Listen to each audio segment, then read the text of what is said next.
So, 2020 was a bad year.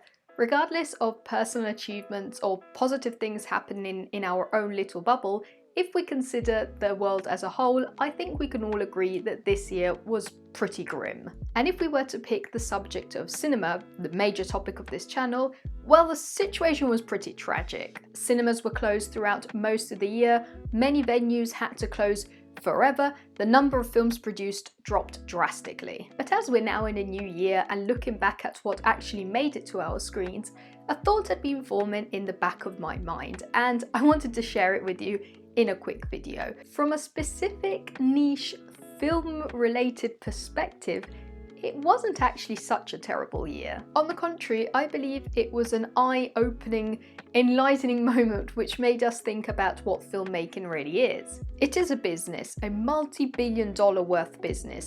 Every popcorn counts and every product placement is carefully executed. This is not a new phenomenon. The money printing machine of blockbusters has been running for quite a few decades. But in recent years, there's definitely been a distinctive detachment from cinema as a form of art and more of a race to who could overshadow who and which company would sell more custom Coca-Cola cups. It was all about the hype and less about the experience. And we're all guilty of this, myself included. But then 2020 happened. The biggest productions were halted and postponed by at least a year. This is because of the huge losses production companies will make by slowing down works. The cost of producing a big film is massive. Every day wasted costs tens of thousands of dollars, if not more if we're considering something on the scale of a new Marvel film or Harry Potter film or the latest James Bond. So unless something was already way in the works, could easily be completed, and it had been agreed that it could be released online rather than in cinemas, everything else was postponed. So if we clear the scene from the giants, the market remains open to showcase smaller independent productions. And now that the film award season is underway, it is clear that some of the most popular films of the year are ones that many people would have never watched had there been new Batman and James Bond and Matrix and Top Gun and Suicide Squad and Fast and Furious and Venom movies, Dune, Eternals, the new Ghostbusters film and the new Spider-Man chapter, Black Widow. You can easily tell that in a year with that kind of content, it would have been highly unlikely that people would have sat in front of their TV and picked to watch His House, I'm Thinking of Ending Things, or The Devil All the Time, Kajillionaire, Sound of Metal, The Vast of Night, Ma Rainey's Black Bottom, Never, Rarely, Sometimes, Always. Instead they did, because there wasn't anything else. One of the most popular films of this year, claimed by many to be one of the best films of the year, is First Cow. A beautiful film about a cow. A journalist from Forbes actually came up with an intricate system to figure out the most popular movies on Netflix, as they are quite secretive about their numbers. And amongst huge favourites like Despicable Me and super advertised action blockbusters like Spencer Confidential, the most watched list included Spanish thriller The Platform and Chinese animated film Over the Moon.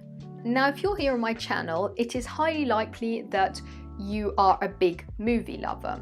So maybe the titles I am mentioning are beyond predictable. But if you consider the average household of people who enjoy watching a film every now and again without collecting Criterion Blu-rays or going to indie premieres at artsy cinemas, they're suddenly offered a completely different array of content. People are discovering older movies they never had the time to watch. They're trying out streaming platforms on which they never expected to find too much.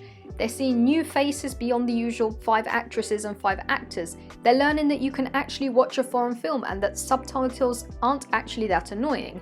And this access to independent content, uncommon topics, foreign films, lesser-known actors is a rare, if not unique occurrence since the beginning of movies as a product of mass consumption. If we look at what were considered the most popular and best films of last year, the titles are immediately recognizable. It was all about Joker, The Irishman, Once Upon a Time in Hollywood, Knives Out. Even the most criticized films like The Rise of Skywalker were the highlight of every news article, whereas many people didn't get to see films like The Souvenir, The Peanut Butter Falcon, The Lighthouse, Honey Boy, Waves, The Farewell, Ready or Not, all lesser known films which definitely needed more recognition compared to Hobbs and Shaw or Aladdin.